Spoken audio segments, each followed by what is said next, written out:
Si vous pensez que la Bible n'est qu'un recueil de vieilles histoires, détrompez-vous.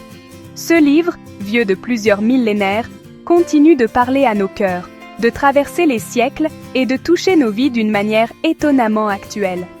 Chaque page, chaque verset, porte en lui une force, une sagesse, et parfois même un mystère qui attend d'être découvert.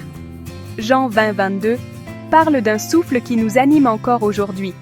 Ce souffle, ce n'est pas simplement une brise passagère ou un phénomène naturel. C'est le symbole d'une puissance invisible, d'une énergie divine qui traverse le temps et l'espace pour rejoindre chacun de nous là où nous sommes. Explorons ce passage. Après le chagrin de la crucifixion, les disciples de Jésus se cachent, apeurés, confus, les portes fermées à double tour. Imaginez l'atmosphère. La pièce est sombre, l'air est lourd de tristesse et d'incertitude. Ils ont tout perdu, ou du moins, c'est ce qu'ils croient.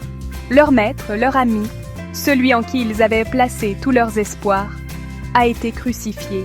Ils sont seuls, vulnérables, et le monde extérieur leur semble hostile.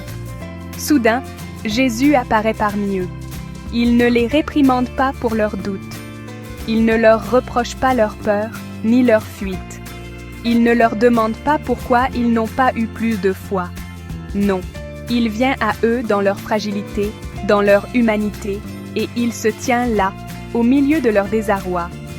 Au contraire, il leur dit « La paix soit avec vous ». Ces mots, simples mais puissants, résonnent comme un baume sur leur cœur brisé.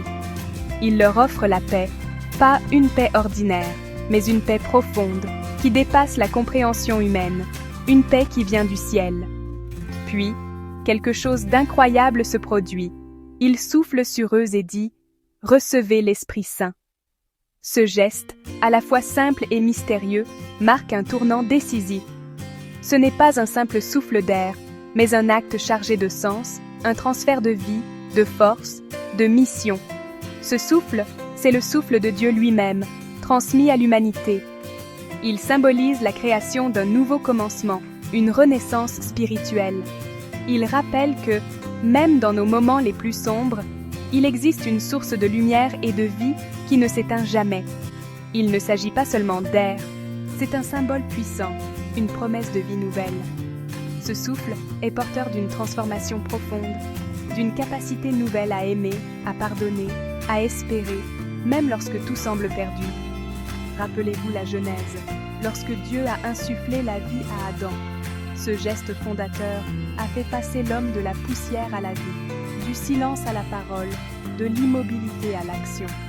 Le souffle de Dieu, c'est la source de toute existence, le point de départ de notre humanité. Maintenant, Jésus, le nouvel Adam, insuffle la vie spirituelle à ses disciples. Il leur donne non seulement la force de continuer, mais aussi la mission de transformer le monde, d'apporter la lumière là où règne l'obscurité. À cet instant, la peur commence à s'estomper et l'espoir renaît. Les visages se détendent, les cœurs s'ouvrent et une nouvelle énergie circule dans la pièce. Ce n'est plus la fin, mais un commencement. L'histoire ne s'arrête pas à la croix, elle se poursuit dans la résurrection et dans le don de l'Esprit. Recevoir l'Esprit Saint n'est pas un acte passif, c'est une décision, un choix d'accueillir en soi une force qui dépasse nos limites humaines. C'est accepter d'être transformé, de laisser Dieu agir en nous et à travers nous.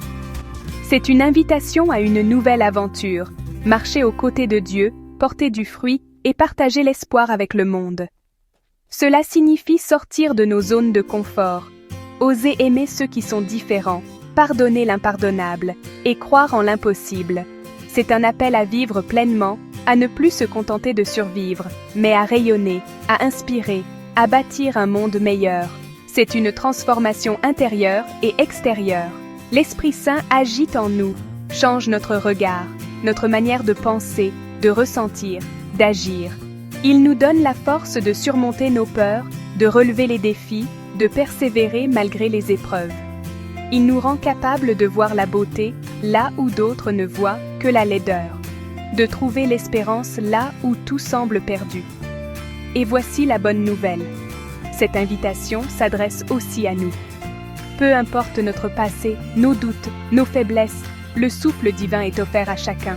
Il n'est pas réservé à une élite, mais à tous ceux qui ouvrent leur cœur, qui acceptent de recevoir, qui osent croire en une vie nouvelle. Aujourd'hui encore, Jésus offre son esprit, apportant du courage là où il y a de la peur et un but là où il y a du doute. Il vient à notre rencontre dans nos moments de fragilité, de solitude, de questionnement.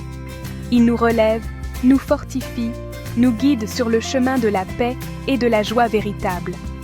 Dans un monde plein d'incertitudes, le souffle de Dieu nous rappelle que nous ne sommes jamais seuls.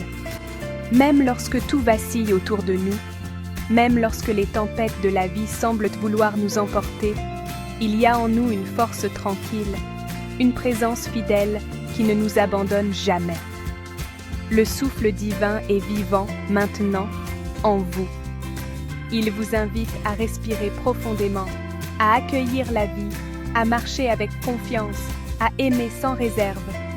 Laissez ce souffle vous transformer, vous inspirer et vous conduire vers une existence pleine de sens, de paix et d'espérance.